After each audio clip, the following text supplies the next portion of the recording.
First, welcome. And then secondly, what we want to do is I'm going to bring the executive cabinet up, and I'm going to have each of them introduce themselves to you, and I want them to talk to you about their teaching experience. And then I'll talk to you about mine, because we very much believe in teaching. So guys, come on up. And are we reversing the order? So this morning, we lined up from most experience with Dr. Sanchez in the front. He has 47 years with us. So, okay, we'll put the baby up front. Roberto, come on up here. We tease Roberto. We talk about things and he wasn't even born when it happened. So we'll start with Roberto and go down the line. My gray hair sure don't show that I'm that young. But anyway, good afternoon. I'm glad everybody's here today. We spoke to the high school teachers about an hour ago, and what I said was I really enjoyed talking to elementary teachers a lot more than high school teachers. You guys are just a lot sweeter and nicer. And I myself was a third and fourth grade teacher for about 7 years at Tomba Elementary. So where's Tomba? Are they here? No? Tomba. Oh, so Cindy was my cooperating teacher. I learned a lot from her. Anyways, guys, so my name's Roberto Lozano. I oversee a few departments in our district, one being bilingual EL, English learners. That's really my passion, dual language. I know we have, in our state, I think we're one of the districts that has the most dual language programs. Really proud of that. There's a lot to work to do with that, meaning professional development for you, resources, etc. But luckily, we do have a superintendent that strongly believes in dual language. Not just believes it, but actually supports us in many ways, including financial. Ed doesn't know that, but he does. Ed's our finance guy. Another department is special education.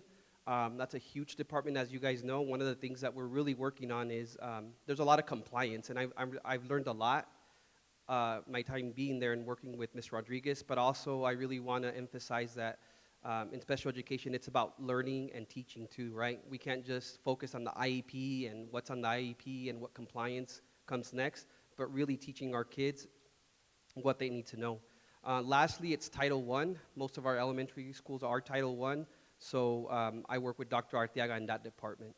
Like I said, I was a teacher for 7 years in elementary.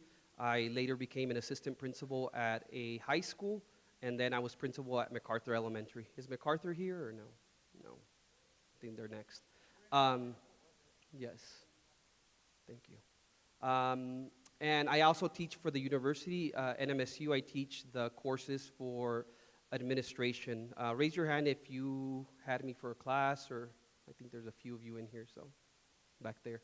Anyways, guys, welcome. Have a great school year, and know that we're here for anything that you need. Like I told the other group, it's not just about us telling you what you need to do or what you're not doing. It's about you helping us get better also, and really enhancing the opportunities for all our students. So welcome. Have a great year.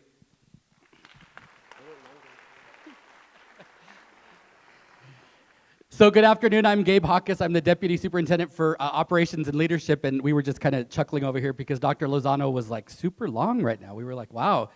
But a really good message. We like to have fun, as we all should in our schools, and poke fun at each other. But just a couple of things. So I'm, teaching-wise, I'm high school, middle school by trade. I've spent most of my career, 15 years in middle school as a assistant principal, teacher. But I was an elementary principal at White Sands for 2 years, and I just have to tell you, it was quite the eye-opener. And one of my biggest fears was, how do you discipline students? I mean, we're used to doing all this middle school, high school stuff, right? And it was a first grader with blonde hair and little glasses that was the most innocent kid in the world that really taught me they're really middle schoolers. I mean, and the challenges that we face, I thought, oh my God, they're just little, they're little terrors, some of those guys. And gals, but you know what? That's growing up, and we all were there. So, just a couple of things I want to share with you. Thank you for doing what you do. I handle all the operations side, so heating, cooling, which is kind of one of big issues for you all. And I know as we get started, let us know how we can help you. Also, something else is security, and I want to thank Dr. Ewing and our team and the board So we will have a security guard in every elementary school this year. So one of the eye-openers for me is coming on board and working, with different levels. At middle school and secondary, I had 2 assistant principals, I had 2 counselors, I had security guards, and realizing what elementary didn't have, and all the work that everybody does. And I, as a teacher, I had 7 classes. You had 1 all day long with everything and the different preps that you have, and that's huge. So I just want to say kudos to you all for the work that you do and the difference you make in our kiddos. You built the foundation for the rest of us in secondary, and even though we play they learn nothing in elementary, they come to us over here with nothing, and you know what? You built a solid foundation for us to be able to do the work that we did at the secondary level. So thanks for what you do. If you need anything, please reach out to me. Pleasure working for you all.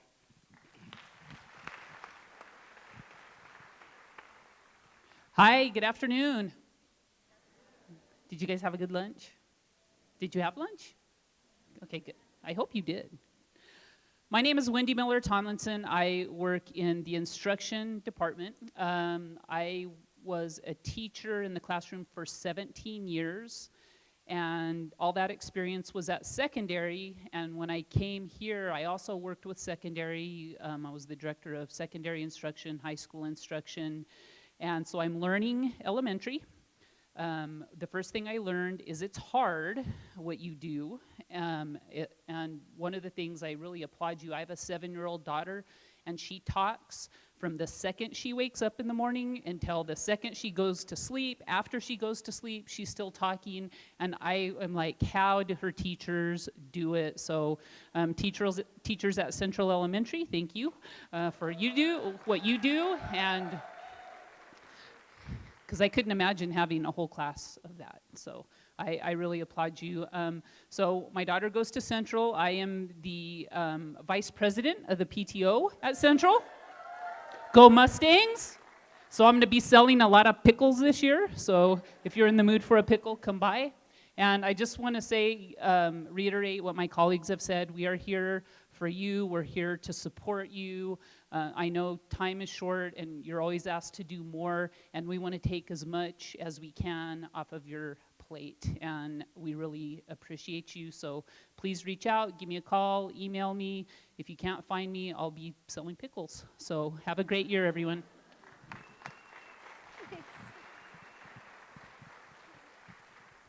Good afternoon, everybody. I'm Tiffany Gomez. I know almost everybody in this room. I've had the honor of working beside so many of you, and it's so good to see familiar faces. I had to talk to high school teachers last session, and I was a little bit scared, but they were actually really nice. But I'm happy to see you all here.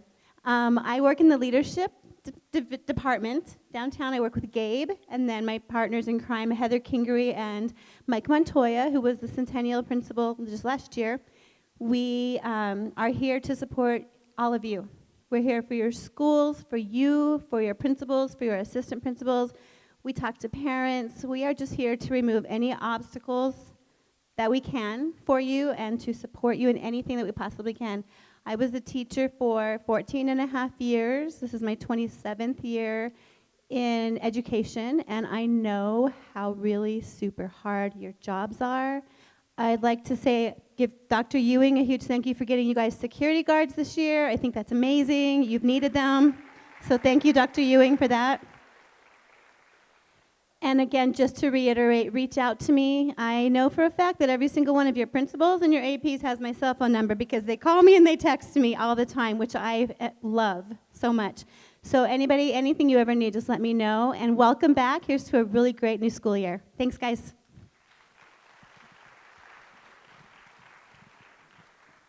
Good afternoon. I'm Ed Ellison. I'm the Chief Financial Officer for the district. So just a real quick show of hands. How many of you know what the finance department does? Okay, we got a couple. Yeah, Nubia, I know. So just real quick, the people in the finance department sometimes get a bad rap. And, how many of you are familiar with the Dilbert comic strip? Okay, when you work in an office environment, which before I came to the district, I worked in an office environment, I work in an office environment. It's a parody about an IT guy who works in a cubicle, and there's a pointy-haired boss, and every once in a while they'll put a piece in the comic strip about the accounting department which they represent as trolls in the basement.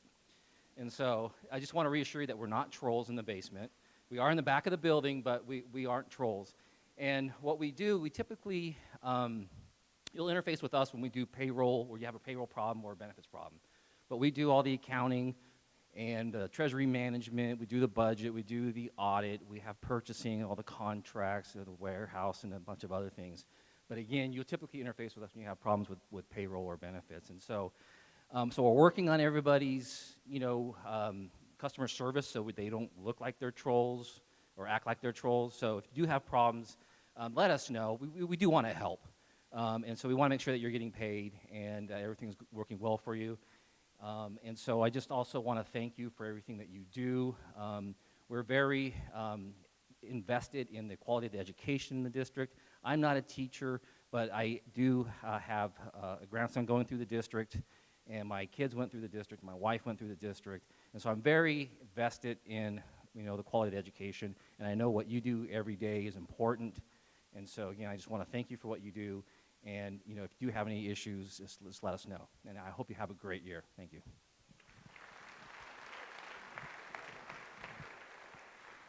Good morning. My name is Christina Mullins, and I'm in charge of information operations and data research. So what our department does is we make sure that you are taken care of with synergy, making sure your grade books are done, making sure your principals have data in front of them to guide them. We take care of a lot of our state reporting for our district, so Ed can do what he needs to do. That's a huge priority that you'll hear Dr. Ewing talk about later. But I just want to reiterate a personal story real quick about what Gabe said about how elementary is the foundation. Because I taught elementary, that's where I started my career off. And it wasn't for me, and that's okay. I've got other talents.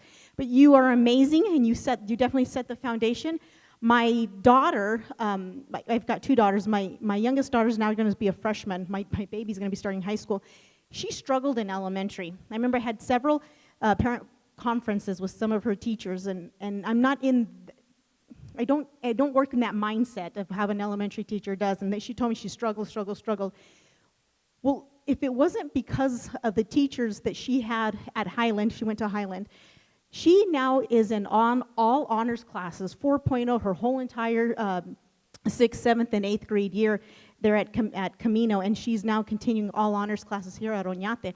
But again, it goes back to show, it doesn't matter, sometimes everyone learns differently, and it's you that sets that foundation, and as a parent, thank you, because I couldn't have done it without you and your help. So thank you so much, elementary teachers. You definitely are the hardest working employees that we have. You can tell, I was also sharing with my colleagues, if you look around here, I'm looking at all the principals that are in this room right now that are here to support you as well. That's something that you don't see in some of the other grade levels, but thank you for everything that you do.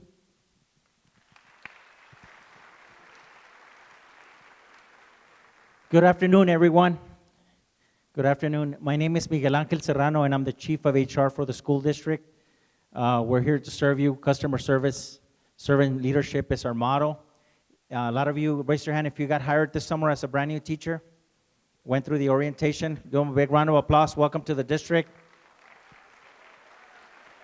Okay. So give us a call if you need any help. 5800 is the extension. As I was talking this morning, when you have middle school and high school, and when I talk about 26 years, and I can say that most of my teaching career, 10 years bilingual, as a bilingual teacher, ESL and dual language is mainly middle school. And then I can also talk to high schools where half of the 26 years, 12 of them were as an administrator at a high school. I feel I can connect with the middle school and high school.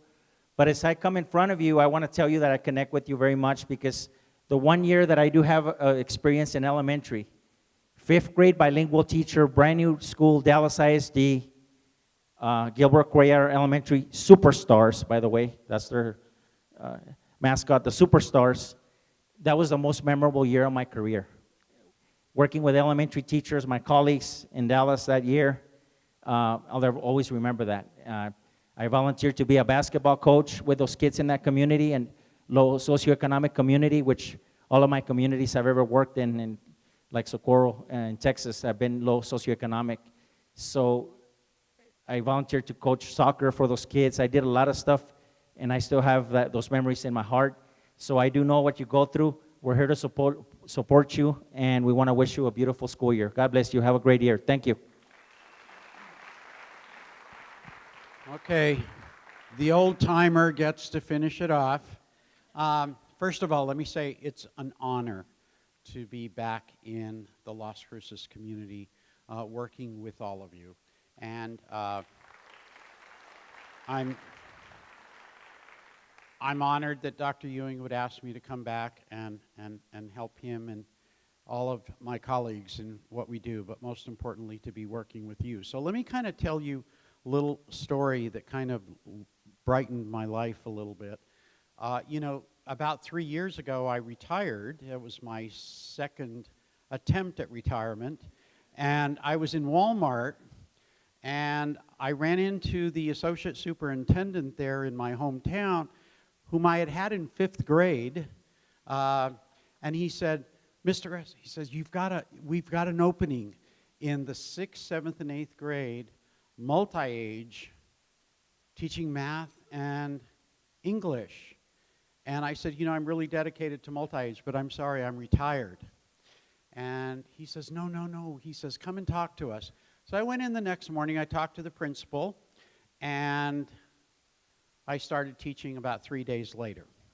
So I failed at retirement a second time, but one thing it did, going back to teach for 3 years, first of all, I rediscovered the joy of teaching. And you know, until you're doing it, until you have those kids walk in the door and sit down and you've got to plan daily lessons for them, you forget the joy of teaching and how much fun it was to be back in the classroom. Secondly, I learned a lot about, I don't know if I can say this in a public meeting, the crap we have to do as teachers.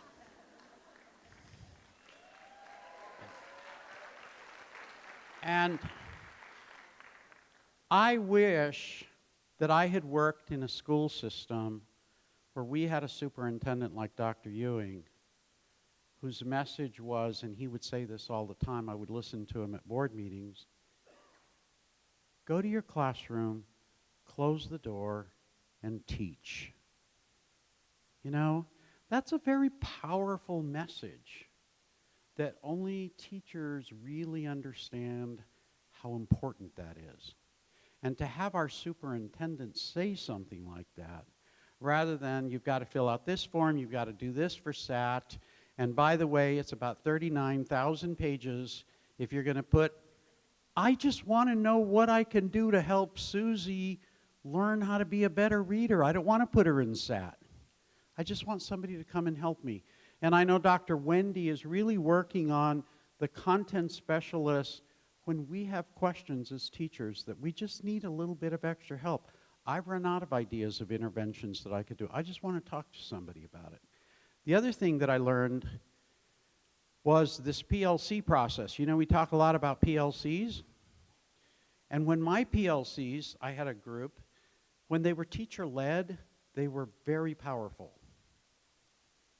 When they became mini faculty meetings, they weren't powerful. I just wanted to go to Starbucks and get a cup of coffee. So think about that, you know, because teachers together, they're going to talk about things that are important to them, things that are immediate to them, how their students are growing, how they can provide better interventions as part of Tier 1 process.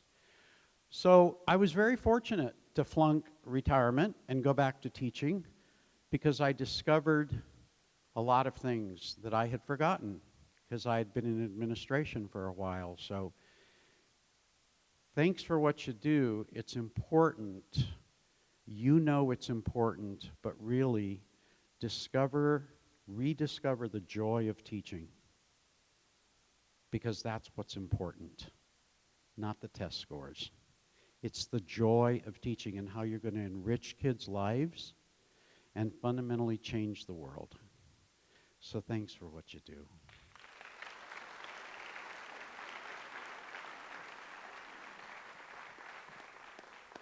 Good job, Dr. Sanchez. Okay, so I'll tell you a funny story with Dr. Sanchez. We all use him as our mentor, and after 47 years in education, Roberto, you're not even in your 40s yet, are you? After 47 years, we know that we have to look at his wisdom. So I had called him to come down and go with me to some meeting somewhere here.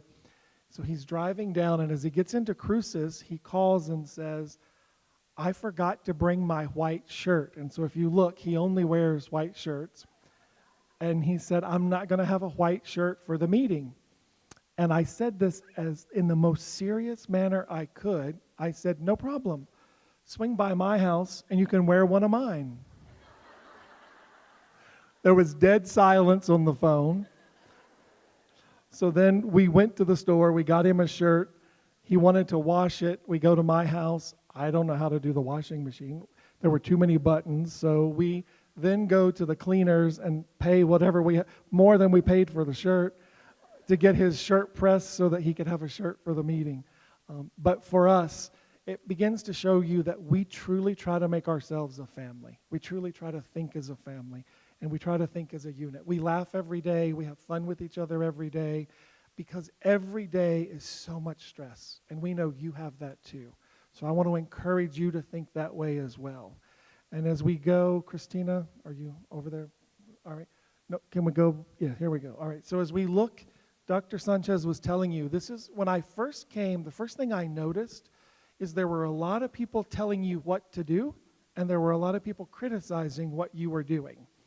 And my thought was, no, you all haven't been in the classroom in a while. So for me, I was a high school teacher for 16 years.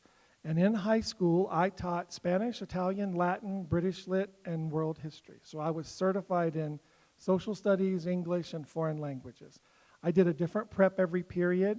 I never understood at that time. I was really a golden ticket for my principal because I filled out the schedule for him for all the extra singleton courses. But I enjoyed that.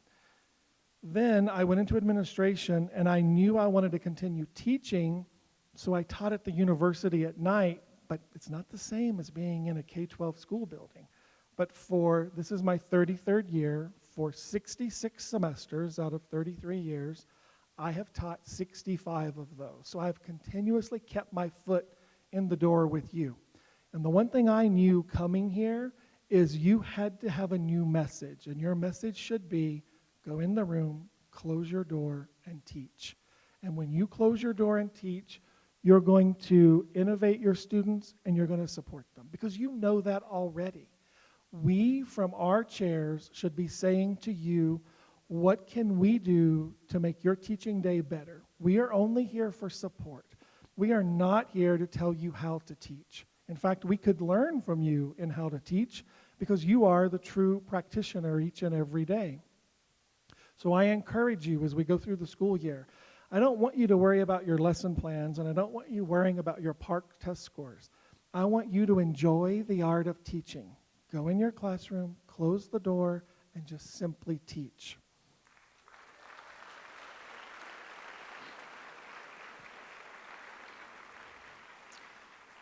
And I'll tell you a couple of stories. So as you're working with families and other teachers in your building and students, you have to always keep your filter turned on. And you and I know, so I'm from the South, and I have these Southern expressions that they're all learning. So one of the Southern expressions is, her or his elevator doesn't go to the top floor. You've all had someone that you've had to deal with whose elevator is not on the top floor, right? So we have to learn to deal with those individuals. And we have to keep a filter on as we're working with people. So I'll tell you, I was telling them, my mom lives in Atlanta.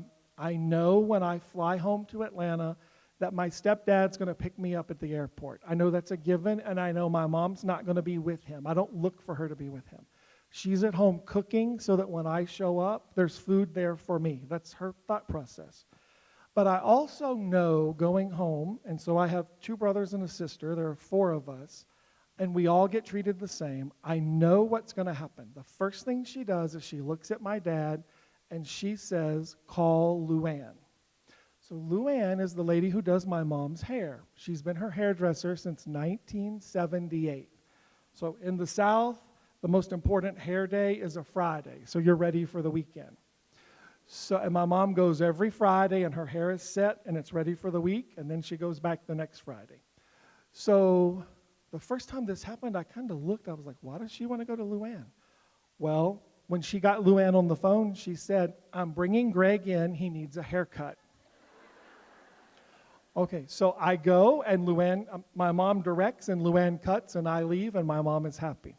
Right, that's the filter turned on. So this summer, I wanted to spend time with my mom, but my middle brother lives in West Virginia, and he lives in the mountains, and he took over the business that my dad had many years ago, and he really lives a nice, eclectic life. He has very long hair, and of all four of us, he's always been my mom's favorite. So my baby sister's a veterinarian, my baby brother's a lawyer. I did what all of you did, that bachelor's, master's, specialist, doctorate. All of those are nice and important to her, but my brother is the most important. We get all of that. But he has very long hair. And he has a 13-year-old son. So we show up, I fly to Atlanta, my mom meets me in the airport, and then I take her to the gate where the flight is to Charleston. We get in the plane, we fly to Charleston, and we meet my brother. So when I'm there, my nephew, who's 13, shows up at the gate, and he's got a 13-year-old haircut where it's shaved on this side, and then it's pulled over, and it's real long on this side. So I could feel my mom squeezing my arm when she saw him, and I was like, okay, here we go.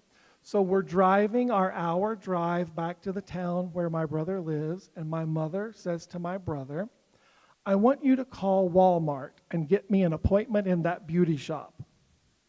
I knew what was coming, and my brother knew what was coming, but my nephew did not. So we drive from the airport to the beauty shop. And when we get to the beauty shop, my mother says to my nephew, you're going to get your hair cut. And so my brother looks at me and says, can you take this one? So I had to have a conversation with him. When Nana's here, we follow what Nana tells us. Turn your filter on, and you'll just enjoy it. And so I'm happy to say Monday he will be starting school with the most beautiful crew cut he's ever had. He's enjoying it. Then Uncle Greg got in the chair, and this is the haircut I ended up with 5 weeks ago. I just accepted it. And then my brother, who's my mother's favorite, who, of all of us, he spent the least amount of time in school, but my mom always says he has the most common sense of all of us. And I think she's right. So he's talking to the lady who's cutting hair, and it's a small town, so he knows her. And I'm like, what is he doing? Because I know his hair is getting cut next. So the lady walks over to my mother, and it's about 5 o'clock, and she said, I'm sorry to tell you, but we have to close now. So even though the sign says 7 p.m. So my mother goes into her pocketbook, pulls out $20, and she says, well, that's okay. We're not going to be here very many days, but when Kevin comes back, I'm paying for his haircut. And my brother says, oh, yes, I'll be back. Do you think my brother has been back? But that was turning on the filter. And so in those particular situations, we took what my mom wanted done, we figured out how to do it, we figured out how to make her happy and how to navigate the situation. That's what you do each and every day in your school buildings, and we know that. We joke on the executive cabinet, so Central Elementary, where are you? Central. Okay, so we don't have favorite schools, we really don't, but I can tell you that we don't leave my office without checking on Central, because Dr. Lozano's wife teaches at Central, and Mr. Jaquez's spouse teaches, or is the principal at Central. So every day we say, is Central doing okay? And the other day I just drove to Central, I found Sabina, I did nothing but go in to say, hi, how's it going, what can I do for you? That was my only visit. I get to the office later and Gabe says, so I heard you went to Central. And I said, you have dinner tonight. All is good. So we know that our job is to take care of not only Central, but to take care of all of you. And when I look at what you do, high school is the easiest, but this will really ring true for elementary as well. I want you to look at elementary kids when they leave your building. What do they look like? Are they happy? Yes. Do they have energy when they leave? Yes. And are they carrying these big book bags of stuff out? No. But I want you to wait so kids will leave, and then 2 hours later, you're leaving. Now, have you ever figured out that we stay a lot longer than we should in school buildings, right? So you leave 2 hours later. I can go to any school building and replicate this, and this is what happens. You leave, where did I put? Just like me. So we just went to lunch. So this is my backpack. It weighs 30 pounds. It has all kinds of stuff in here. I don't ever open it, and I never use it during the day, but I have to have it with me. Then, if I open just the front, I have hand wipes, and I have every color ink pen and pencil that you would want. All of you replicate this.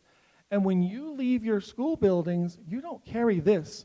You wheel out these milk crates of stuff. I know you do it. And not only do you wheel it out, but then you lift it and you put it in your car.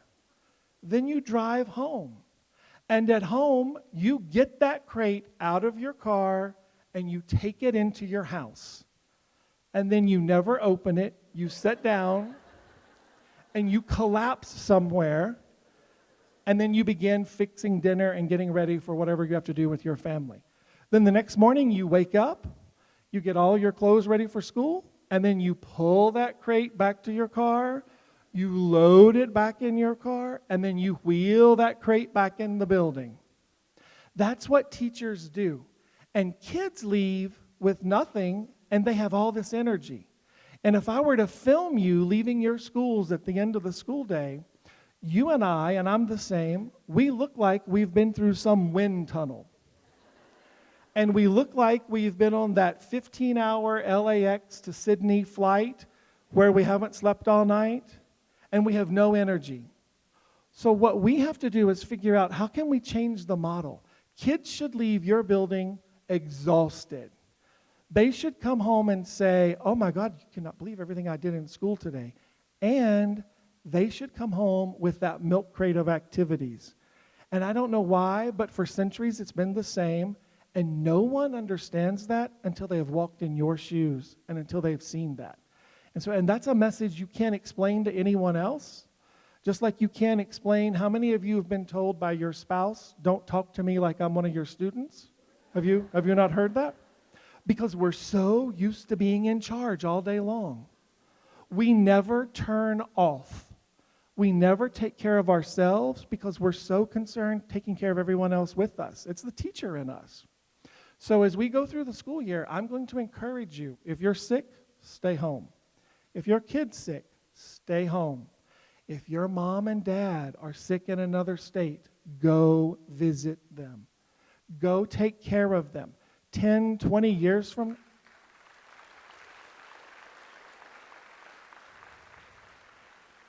So 10 or 20 years from now, these school buildings will be here, but your parents will not. And so you be a parent, and then you take care of your family. We will all pull collectively together and take care of your place at work until you get back. Because that's what colleagues do for each other when we care about each other and when we believe in each other. And we have to create that culture that exists so that you can do that and you can feel free to do that. Now, many of you will say to me, I can't do that because my PED evaluation. So we're going to edit this part out of the tape later. The PED evaluation that you get every year, stick it in a folder, put it in the bottom of your desk, and close the drawer. We are not looking at that.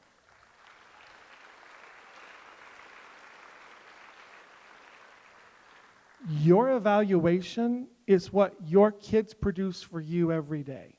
Your evaluation is what parents see the learning progress in their kids every day. And your evaluation is what these principals in the room, stand up. I know there's some of you here. So APs in the room, where are you? So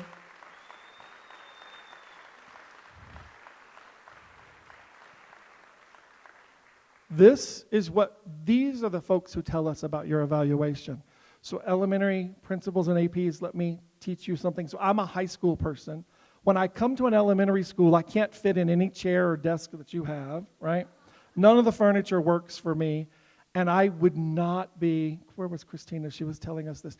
I would not be a good elementary teacher. I could read to them, but I wouldn't have that skill set that you have. Teaching elementary is very hard.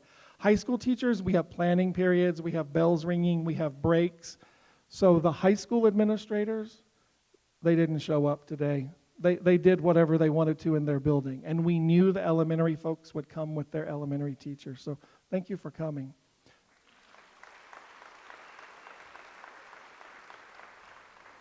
So as you go into your classrooms, you're going to close your door, you're going to teach, you're going to enjoy the art of teaching, and you're going to take care of yourself as you go through the school year. That's very important to us. Okay, so Roberto, as we look for this school year, we wanted to tell you, this is Oñate. I will be returning to Oñate this fall, so on Mondays and Wednesdays, Senator Bill Souls, and I'm checking he's not here now, right? So Bill Souls was here this morning. He is going to teach 2 sections of AP Psychology, and I'm going to be his substitute teacher when he's absent. And so we took the book, we went through the chapters, and I divided out which ones I would teach and which ones he would teach. So I'm coming into, because my field is high school, I'm coming into a high school building. My doctorate was in psychology. I've already taken the book home. I'm outlining the same thing you're doing every day. I'm making my lesson plans, and I'm going to walk in your shoes all through the fall semester because we never want to lose sight of what you do. So I will be here. And for me, it'll be on Monday and Wednesday, which will probably be the best days for me because that means Gabe has to answer all the radio calls that come through and handle all the issues while I'm here teaching. And then for the rest of the administrators in the central office, we have asked all of them to come find one of you, whether their background is elementary, middle, or high. They're going to come in your classroom, and they're going to teach a lesson. You're going to sit in the back of the room, and you're going to give us feedback. You're going to tell us, here's where you're great in teaching, and here's where you need to improve yourself. I want all of the administrators in my building to experience what you experience each day. And then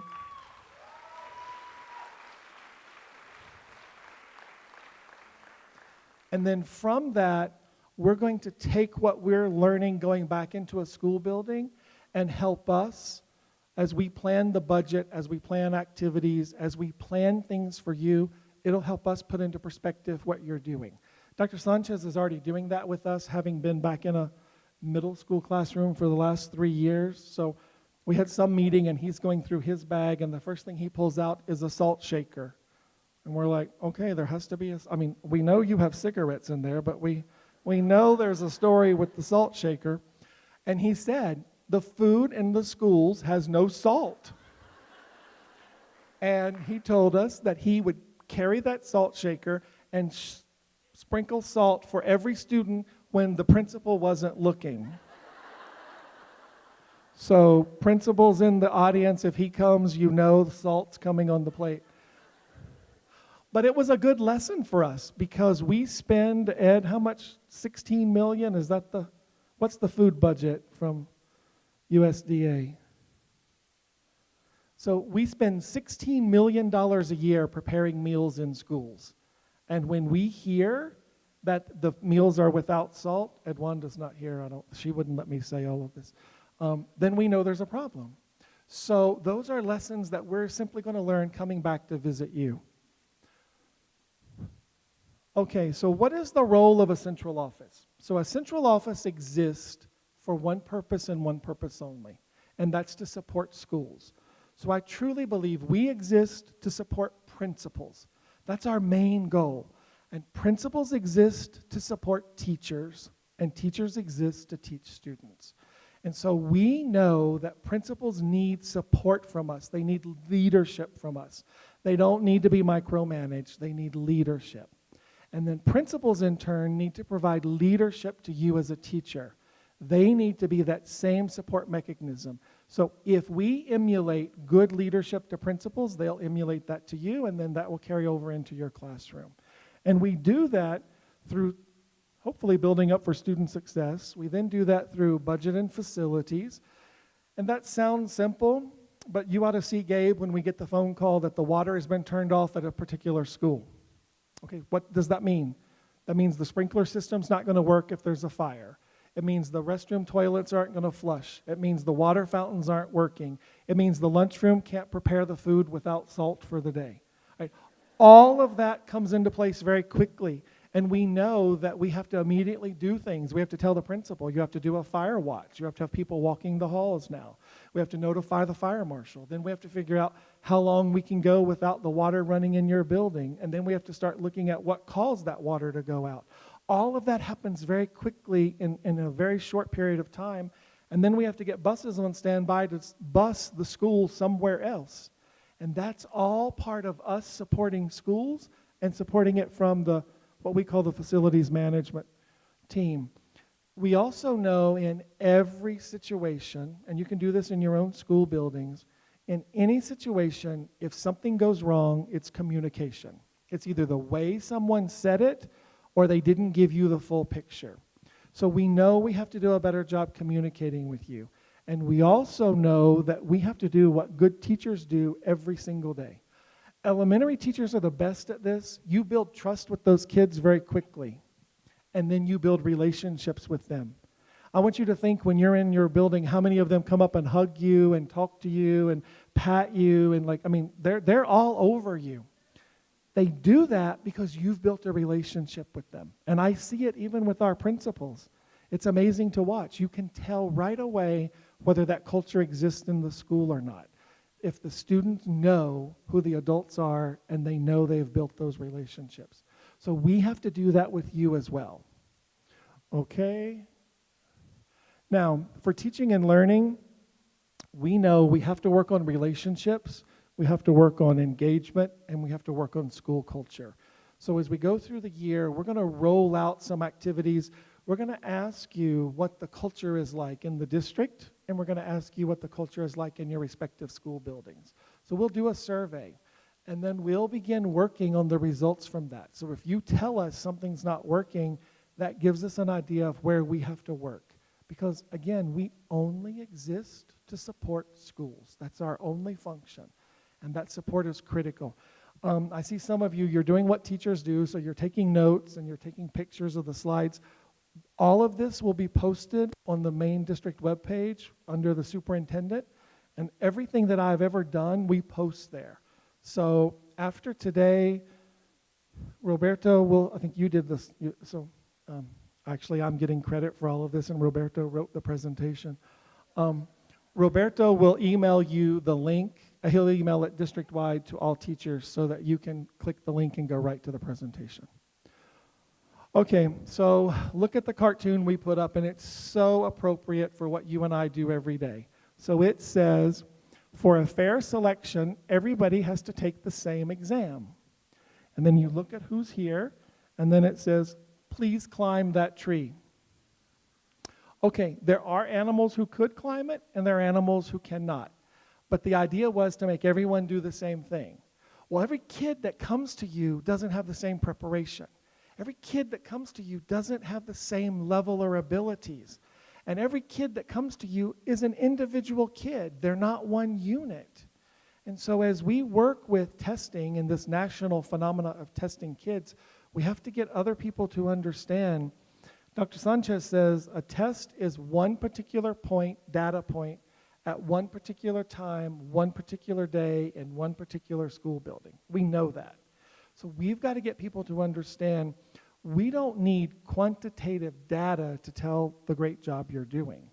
We can do that by looking at the progress of kids coming in your room versus the progress of kids when they leave your room. And this idea of testing everyone and doing the same thing, this is a perfect example of why it doesn't work. Okay. So for student success, I think if you've heard me in any of the board meetings or if you've read anything, I always talk about my background. So my background is language. In Atlanta, I was charged with being the overseer of all of the bilingual ESOL students in the district. That was one of the items in my portfolio. And it was very important to me that we get that right. So we had 10,000 students in that school district who couldn't speak English at all. I mean, they had nothing. Then we had another 10 to 15,000 who were emerging in their language acquisition.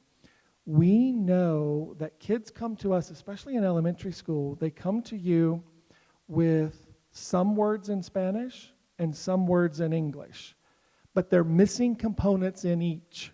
So we know that already they're coming to the classroom with a deficit. We also know in language acquisition theory that the acquisition of L2 is made much easier if you're fully educated in L1. So that's why we believe in bilingual education. But we know some of you are teaching and you don't have a background in how to teach English language learners. So we worked all last year. We were very proud of ourselves. We put a program together. We went to New Mexico State University. We met with the professors there. There are 4 courses that you can take. It gives you the training. It gives you graduate credit. It adds something to your certificate. We sent it to PED, my favorite place. And PED said no. So we sort of tabled that. This summer, I said to Roberto, pull the folder out. We're going to do it again, because by the time the teachers finish the 4 courses, we'll have a new Secretary of Education and a new governor. So we're starting. So you're as excited as I am, yes. So we're starting the program, and here's what we're offering you. If you want to go back to school, and I like being a student, all of us are the same. We will pay your tuition, your graduate tuition at New Mexico State University, and you can take these 4 courses. If you don't have a master's degree, take these 4 courses, and 2 of them can be your electives in whatever master's you decide to get. If you already have a master's, if you look on that pay scale, do you see master's plus 15? We give you a little bit more money. Well, this is 12 graduate courses, so all you would have to do is take 1 more and you would get a pay raise. So this is something for you. Plus, we're arming you with knowledge of how to teach English language learners. So this is coming out this fall. We'll roll it out. It'll go through instruction. It'll go through bilingual. And Tiffany will work with the principals on all of this information. So you think about it, and this is just one avenue and one example of us trying to figure out how we can help you and how we can make you a more successful teacher with the students in front of you. We're a district, 75% of our students are Hispanic, and a great number of those students speak Spanish in different varying contexts. We know that their speaking and listening is much better than their reading and writing. We also know that their speaking is going to sound just like their parents, so whatever the level of education at home becomes the level of education in Spanish. And we know that those first 2 or 3 years are critical in you working with them in both languages. Okay, next one.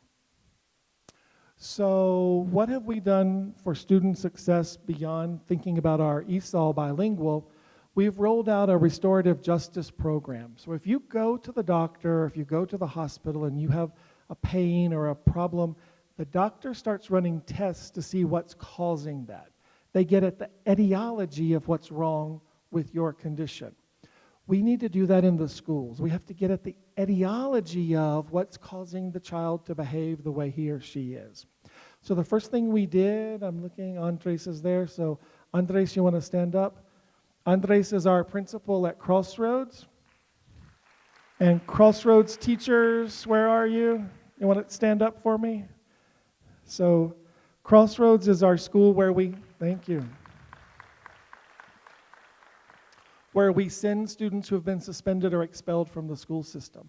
And Andres has gone over there and taken the Crossroads program from this punitive system to a restorative justice system. And they're excited, and we're trying. We're getting better every day, but we know we're not in the business of punishing kids. We're in the business of helping kids. And so we're arming these teachers and this principal with everything we can to look at it from a restorative justice practice and to look at the situation of how do we help kids? How do we treat them for whatever caused this behavior so that then we can send them back to school and they're a much better student in the future? And we know that mental health services is a big part of that. So we're doing that at Crossroads, and we're also going to work with that model throughout the district. And so some of you may have been to any trainings with Calvin yet? Yes, to some of you. So we're bringing in Calvin. He's coming to us from Dallas, Texas, and he's beginning to have conversations with all of us about restorative justice. All right? And then the next thing that we're doing is we're doing our expansion of virtual online learning activities and opportunities for students. Really will impact more 6th through 12th grade, but we're beginning to load more courses there, so when students aren't successful in a school building, we have a place for them to go. We're also going to work through a district accreditation process. So right now, only the high schools have ever been through that process. So as a district, we're not even accredited. Only our high schools are. So we will begin that process this fall so that we can say we are a fully accredited school system. And as we do that, it makes all of us look at what practices we have in place so that we're all doing systemic things that will hopefully lead to student success and working with you. And part of that process makes us reflect on, are we listening to you? Are we taking into account what you tell us? Are we implementing ideas and suggestions that the community and faculty and staff and students and parents are suggesting? Are we even giving you an opportunity to do that? Are we looking at this from the content expert lens? So there's a lot of work that goes into that, and Dr. Sanchez and Dr. Wendy are working through that with some of our consultants as we go through the school year. So as we roll this program out, we'll send information to you. Eventually what will happen is a team of about 20 outside evaluators will come in. They'll go into the schools and the school district, they'll do observations, and then they'll tell us, here's what you're doing well, and here's what you're not doing well. And then we'll take that and begin learning again, just like you do with your students every day. Okay. So school safety. This one worries us the most. So here's what's happened in the last year with school safety. Have you noticed we talked to your principals and we told them to lock the school building doors. So we've said lock the doors. There should only be one door open in any school building. In elementary schools, that's a little bit easier than in a high school like this. But we leave that up to principals because we don't mandate to principals, we provide leadership to principals. So we've suggested to principals lock all the perimeter doors except one. Then we started looking at, does every building have some type of fortification so that you can't get beyond the front office? And some of your buildings are very good, and some of your buildings are wide open. We're working on fortifying the rest of those buildings that are not open. And then we've said to principals, you have complete authority to allow individuals in your building and to deny them the ability to enter your building. And so we are school buildings. We are not public buildings. We are school buildings. So principals now have the autonomy to decide who can come in and how far they can go into a school building. And then we started working with you. So if we had a fire drill, so when I started teaching 33 years ago, the thing that we learned was how to do a fire drill. And my principal would say, I want you to take roll at the beginning of each period that you teach, and then when I pull the fire alarm, you go outside, you write on a little note if everyone made it out from your classroom, and then you send it to the flagpole at the front of the school, and that's where I'll be. And he checked us off. But what we didn't know as teachers is as we were exiting the building, every time he did that, he pulled 10 kids at random and put them in his office. And he waited to see if the teachers really noticed that those kids were missing. And if he pulled one of your students and you didn't put it on the list, he was very old school. I mean, you got a good, how can I say this politely, a good lecture. You heard about it. So that taught me right away to make sure I know who's in my classroom, who's in my building. But today we have to take it even more. We have to tell you, in addition to the fire drill, we have to practice with you how to lock down your classroom. We have to practice with you how to turn the lights off, how to barricade your door, how to practice with little kids to be quiet, that we don't want any sounds coming, how to practice with you to be as safe as you can, and then how to practice with you of how to take kids and run out the back door as fast as you can.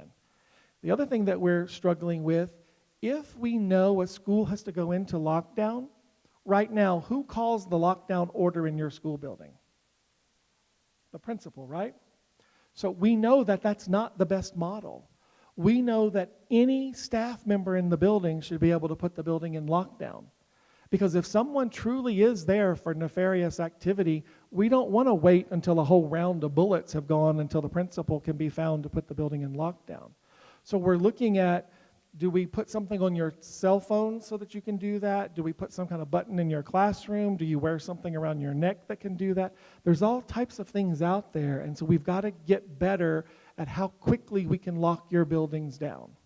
And then we just have to practice with you so that if we ever have the situation, and when the police are with us, they always say, stop saying if and say when, because it's going to happen. None of us want to think that way. So the first step for us was to put a security guard in all of your school buildings. So I want to say thank you to Ed and to the board. We really worked hard to do that.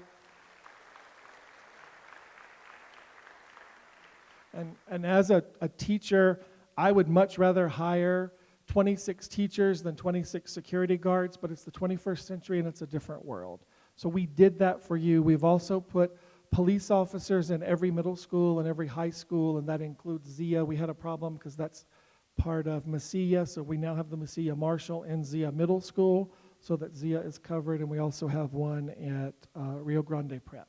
So we've taken care of that. Now, there's a lot of people who write me emails, and when I retire, I'm going to publish a book. I have some chapters. Like, I have a chapter, your elevator doesn't go to the top floor. And I print those emails. But I have a lot of people who email me, and they want me to allow you as a teacher to have a gun in your classroom, in your pocketbook, in your desk drawer. And I so want to pick up the phone and say, have you ever been a teacher? Have you seen, like, my backpack? I won't know where it is sometimes. And when I do what you all do. I say to a kid, go in that backpack and get me what I need. You do that with your desk. And then we know that when someone goes in there and I say, can you get me some chewing gum? And he pulls out my gun, right? So we are not in the business of arming teachers. I will never do that.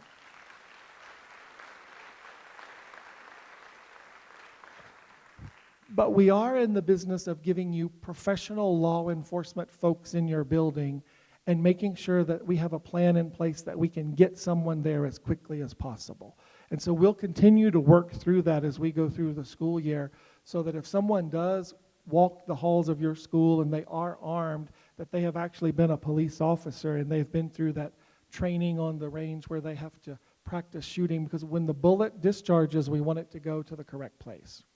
And so we're continuing to work through that, and then as we go through the school year, you're going to have to help us. Tell us where the holes still are in security and how we can continue to make your buildings as safe as we can.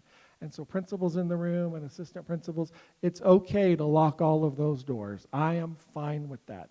And teachers, as you're teaching, if you want to teach with your classroom door locked, do it. And then let somebody knock to get in, because then at least you're seeing who's coming in your room. All of those are professional decisions that you make. We don't make those. And all of your campuses require different things. We're not trying to scare anyone, but we are trying to be proactive, and we're trying to go through steps just to keep you as safe as we can. We do know that if there is an emergency here, everyone will be on their cell phones at the same time, which means the cell phone towers will crash. You know, that happened in 9/11. So all of us here now carry the radios, like the police radio. And I have a radio that has a channel for every one of your school buildings, and we all do. So I can flip the channel and listen to what's going on in any of your school buildings. And then I have channel 8 where I can communicate with any of your principals immediately to tell them if we had some emergency and to put the building in lockdown. We've thought through those processes. And we carry those radios. Anytime students are in a school building, we carry them. We probably should carry them when adults are in a building too. We never think anything's going to happen to us. It's kids we think about. But we carry those with us anytime that someone's in your building, a kid, so that if there is an issue, we have instant access to communication, and we can get to Todd Gregory, who has instant access to the police chief and the police forces who will need to come. Okay, so we talked about communication, trust, human relations. We have a new district webpage. We're going to roll that out in November. And so I'm big on transparency, so we're going to load everything we can load on that webpage, so you will have to stop searching for stuff. Hopefully we'll get everything up there so that you can easily find it. We'll do a slow rollout, and then We'll do our climate and culture survey, and then the last thing we want to tell you is as we build that platform, some of you have beautiful lesson plans that you've spent hours creating and years perfecting. And we're going to ask you, instead of us paying for all these lesson plans and ideas from other people, you're the ones writing them and using them every day. We're going to ask you if you'll share some of those with us. We'll post them online. You put your name. You can copyright them yourself. We'll give you credit, and then you can learn from each other. So we're rolling that out as we go through the school year. We'll ask you, give us your best lesson plans that you have, and we'll just simply post them by grade level and by subject, and we'll let your peers pull them off and use them however they want to. And then that's part of what a family does. We work together. Okay. So for the budget slide, first of all, Ed wouldn't let us write many words. Did you notice? And we only got one slide because the budget's already made. But from the budget slide, the most important thing for you to hear is efficient use of financial resources. We have to get more and more efficient as best we can. And then for us, we know that we obtain from the state equivalency grant, the SEG funds, we obtain money for each student by the way we categorize them. And we've never taken a hard look at how we're entering all that data. So Christina, who left, and in fact that's what she's doing right now, Christina is looking through the data of every single student in the district and how we have categorized them to make sure it's correct.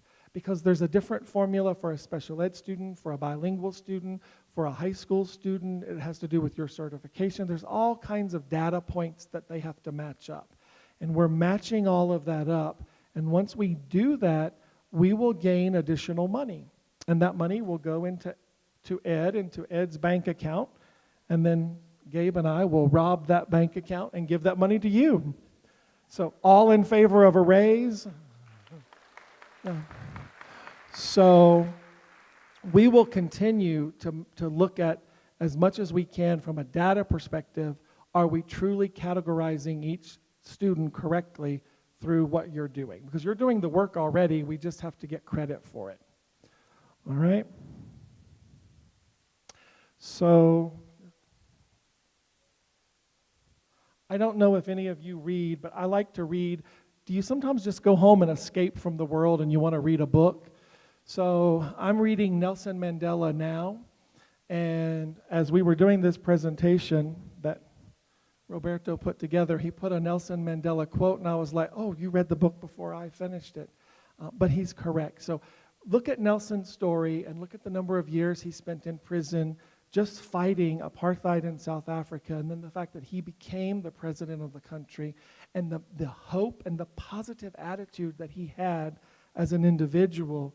And so what he tells us is education is the most powerful weapon which you can use to change the world.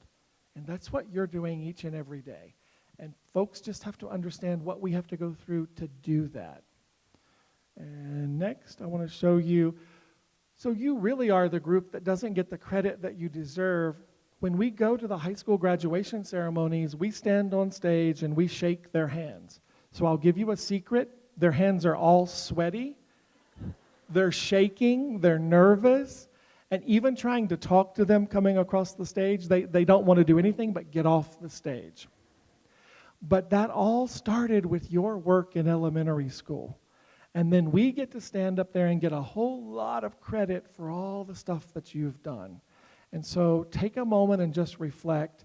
And I know some of you, do you go to the graduations now? Do you still do that? So some of you go and you see those students, and I'm thinking you're like me. So when I'm traveling, it's strange. I run into former students anywhere. So the first thing I can do is if they call me Mr. Ewing versus Dr. Ewing, I can figure out when I taught them because I know what year I finished my last degree.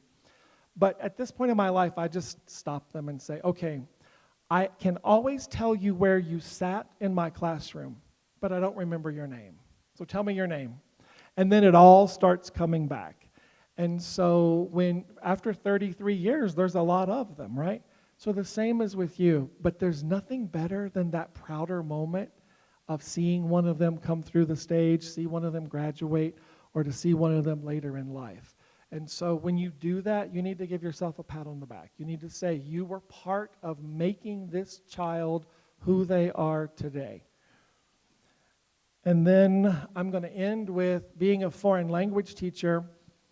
I told them this morning, so Sophia Loren was given a Lifetime Achievement Award by the Oscars, by the Academy of Motion Picture Sciences. And they asked her to come to Hollywood, so she flew from Naples, Italy, to Hollywood, and I'm sure she flew through Atlanta. I don't know if you fly, you go through Atlanta to go anywhere, or Dallas. So she came to Hollywood to accept her award. And when she got on the stage, she was in front of the world, and they were expecting her to give a big speech. And she looked at everyone and she said, I simply want to revert to my native language and say, grazie. And that was her speech. And so I'm simply going to say to you, thank you.